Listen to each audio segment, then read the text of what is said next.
नमस्कार, मैं आचार्य दीपिका जैन आज आपके साथ में अपनी एक केस स्टडी जो कि ब्रेन हेमरेज को लेकर है डिस्कस करने जा रही हूँ, जिसमें मात्र एक कील को हटाने से जो क्लाइंट हैं वो पूरी तरह से रिकवर हो गए और जो महिला थी ब्रेन हेमरेज में जाते हुए कोमा में जाते जाते ठीक होकर अपने घर पर वापस आ गई।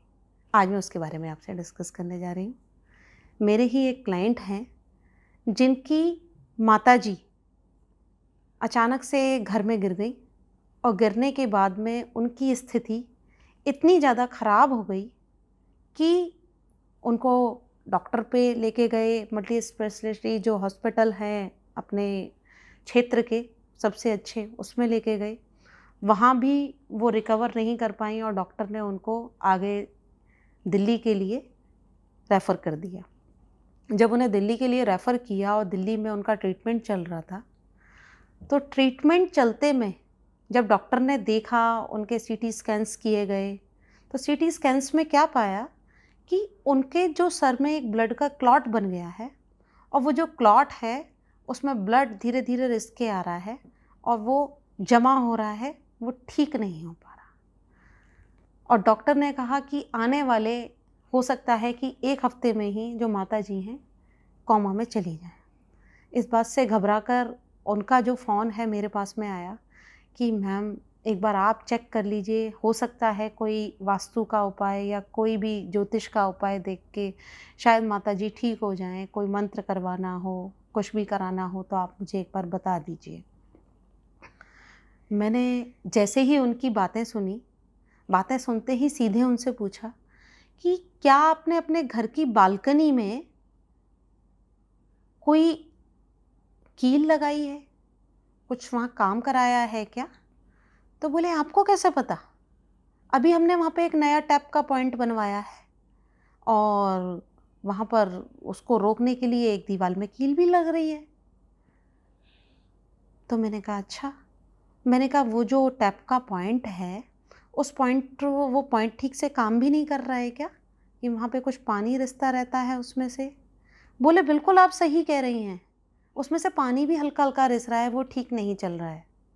तो मैंने कहा इमीडिएटली आप उस पॉइंट को बंद करवा दीजिए और बंद करवा के जैसी उसकी पुरानी स्थिति थी उस स्थिति पर ले आइए उसे, उसको वाइट सीमेंट करके बिल्कुल कंप्लीटली वहाँ से क्लियर कर लीजिए और भगवान ने चाहा तो अगले 10-11 दिन में ही जो माताजी हैं वो घर वापस लौट के आ जाएंगी।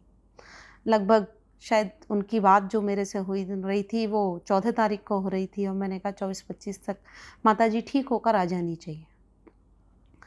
उन्होंने तुरंत ऐसा ही किया, जो टैप का पॉइंट था उसे बंद करा दिया, बंद कराकर वहाँ पर वाइट सीमेंट करा दिया। वाइट सीमेंट उन्होंने नेक्स्ट डे ही मेरे से बात करने के बाद किया और उसके अगले दिन मतलब कि तीसरे दिन डॉक्टर ने कहा कि माताजी का जो वो ब्लड का पॉइंट है वहाँ से ब्लड रसना भी बंद हो गया है और साथ में जो वो ब्लड का क्लॉट बना हुआ था वो भी धीरे धीरे करके अपने आप ठीक हो रहा है। और आप विश्वास करिए कि उसके 10 दिन बाद में जब माताजी का ट्रीटमेंट जो हमें वास्तु का करना था हमने किया, उसके बाद डॉक्टर्स कहने लगे कि वी आर सरप्राइज, हमने आज तक ऐसा केस ही नहीं देखा कि कोमा में जाती हुई महिला जो है इतनी जल्दी ठीक हो गई। हमें विश्वास नहीं हो रहा, ये तो कोई चमत्कार ही है। वो बोले कि ये चमत्कार नहीं है, ये तो महावास्तु को हमारा नमस्कार है।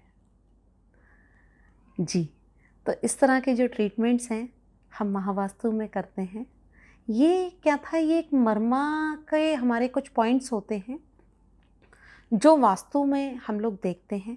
उस वास्तु में मर्मा के पॉइंट पर कील लगी हुई थी, जिसकी वजह से माता जी को इस तरह की प्रॉब्लम हुई। अगर मर्मा स्थान घर में कभी भी छेड़ दिए जाएं तो घर में असाध्य रोग हो जाते हैं जो कभी ठीक नहीं होते, जिनको ठीक करने के लिए केवल एक ही सॉल्यूशन है कि वो जो मर्मा पॉइंट पंक्चर हुआ है उसको वहीं की वहीं बंद कर दिया जाए।